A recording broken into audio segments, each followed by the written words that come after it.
Thanks. So, I'm gonna sing you a niggin.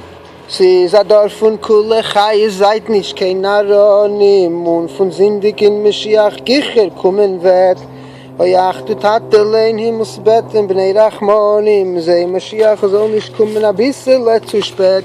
Oy soll schon kommen die Gejule, soll schon kommen die Gejule, soll schon kommen die Gejule, Mashiach kommt schon bald. So, wow, I'm about to see a sunset. Can I know how to... So what am I saying? So there was something in the news, but the news is not really a big deal. It's how we respond to the phenomena, situation. So just so you see what I'm seeing. Could you see it? Yeah, could you see that? So this boy gets disowned from his parents who are religious. Getting disowned is not only a religious phenomena, but it happens mostly in religion. Terrorism is not religious, only a religious thing. There's secular terrorism as well. Oh my God, look at that. Look what's going on. Hashem doesn't want me to make this video, for sure not. He's making it... But sometimes Hashem wants you not to do something. Instead of slapping you, He gives you a big candy that you can't resist. You know?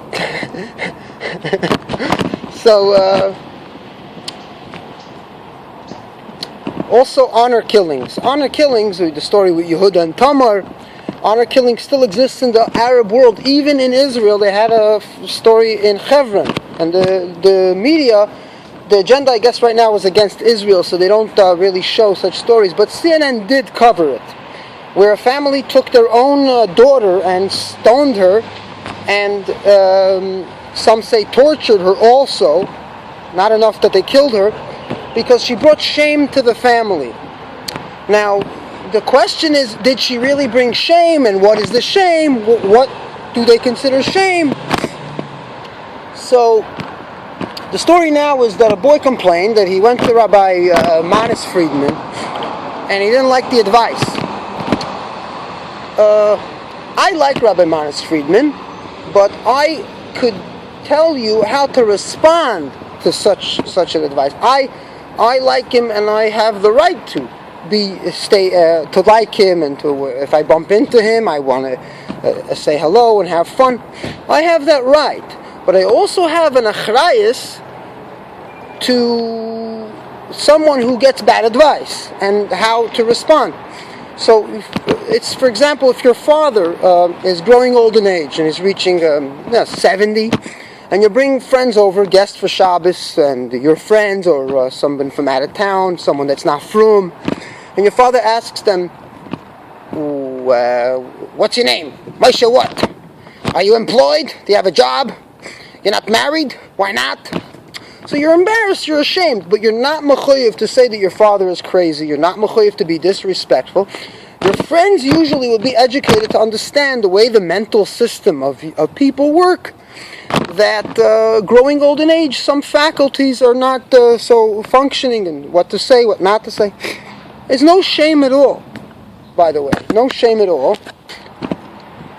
So, remember that someone who's dealing in mysticism, not philosophy. There's a big difference between mysticism and philosophy.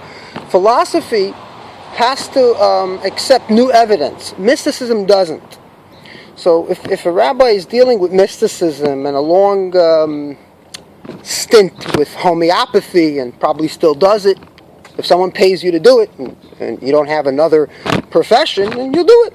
It's a spiritual thing, homeopathy, because it has nothing to do with natural phenomenon. It's something that you believe in, you say it works, you meditate on it. So, and I'll give a link below for that, you can read about that. Difference between mysticism and philosophy is what we should cover here. So you don't have to hate the person. You don't have to be angry at him.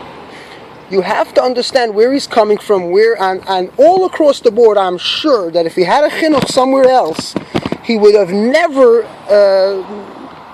made those claims about reality. You could say comments, remarks, but the conflict of religion and science is the claims on reality. That's why religion doesn't conflict with business. You don't see a big business tycoon saying, what is this mystic claiming that he's giving blessings?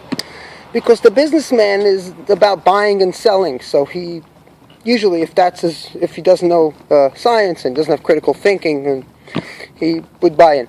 Religion doesn't conflict with sports.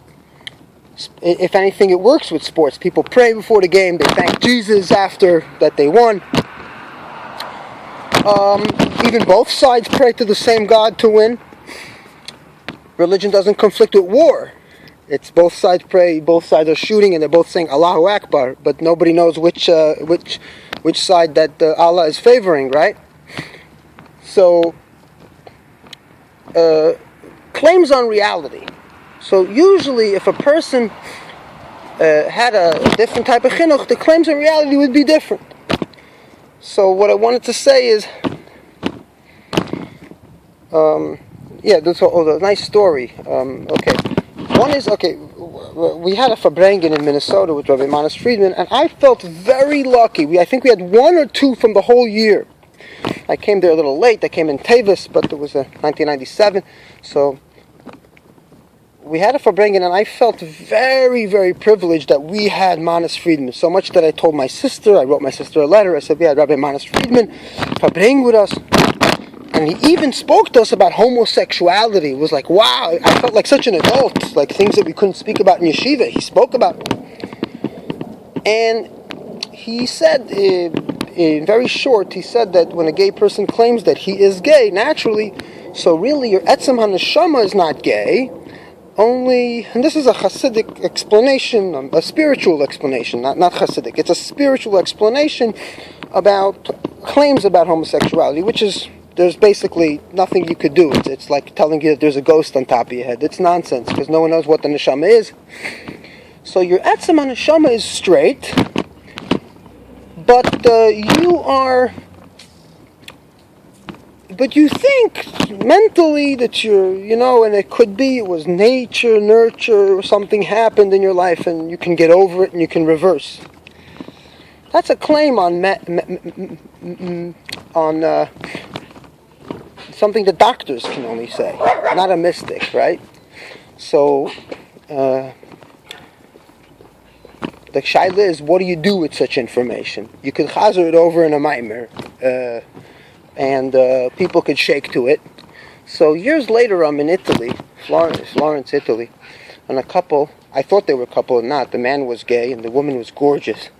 And the man was very handsome, tall, American, a believer, a Christian. And he asked me, what does the Torah think about being gay? So I remembered word for word what Rabbi Manis Friedman said by the Fabrengen, and I said it. And he accepted it. And I felt so smart. I didn't understand that this nonsense that I'm selling won't fly anywhere. I can't qualify as someone. I could sell people fake medicine, but I might as well just sell people fake toys from China, imitation bags. Why sell, and that's more harmless, because you guy got a fake Louis Vuitton bag, I sold them on eBay. It's a crime, but it's harmless, right? So, they liked what I said. They said the neshama is not gay, your soul. And how a guy has a neshama was another question, but didn't bother me because he bought it, I sold it, it worked. I felt so clever, so smart. I felt like I have a future in shlichus, right? Now, when do doctors step in with homosexuality? When a child slices his wrists. Child slices his wrist because he's born into the wrong family. Because if you're born into an educated family, being gay doesn't cause you to want to take your life. So, you tell the child, your etzem neshama doesn't want you to slice your wrist. And then the child said, what are you talking about? My neshama wants to be perich l'mayla, it's very